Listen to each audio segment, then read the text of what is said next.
से समझते हैं। पहले मैं तुम्हें बताती हूँ कि क्वेश्चन एग्जैक्टली क्या पूछ रहा है, और फिर मैं तुम्हें इसके पीछे की पूरी कहानी सिंपल हिंदी में समझाऊंगी, जैसे हम बातें कर रहे हों। ये सवाल दो स्टेटमेंट्स देता है और पूछता है कि क्या ये सही है और क्या इनका आपस में कोई कनेक्शन है।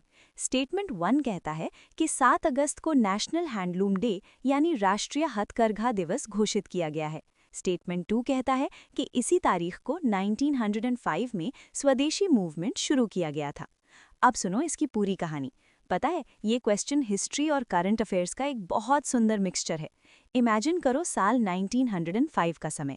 अंग्रेजों ने हमारे देश के टुकड़े करने की कोशिश की थी, जिसे हम पार्टीशन ऑफ बंगाल कहते हैं। इस बात से पूरा देश गुस्से में था।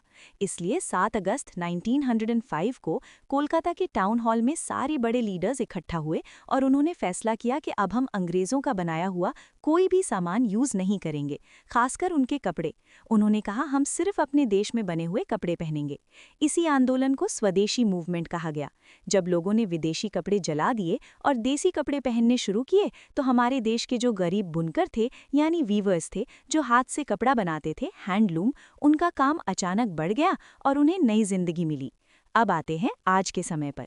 इसी पुरानी घटना को याद रखने के लिए और हमारे बुनकरों को इज्जत देने के लिए सरकार ने 2015 में फैसला किया कि हर साल 7 अगस्त को ही नेशनल हैंडलूम डे मनाया जाएगा।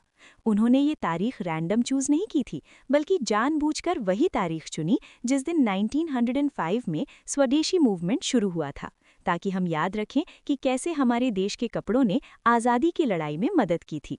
तो इसका जवाब ये है कि दोनों स्टेटमेंट्स बिल्कुल सही हैं, और स्टेटमेंट 2 ही असली वजह है कि हमने स्टेटमेंट 1 वाली तारीख चुनी। इसलिए सही ऑप्शन ए है कि दोनों बातें सच हैं और दूसरी बात ही पहली बात का सही कारण है, यानी एक्सप्लेनेशन है। मैंने तुम्हें इसलिए डिटेल्स बताई ताकि तुम्हें याद रहे कि हैंडलूम डे का रिश्ता सीधा आज़ादी की लड़ाई से है।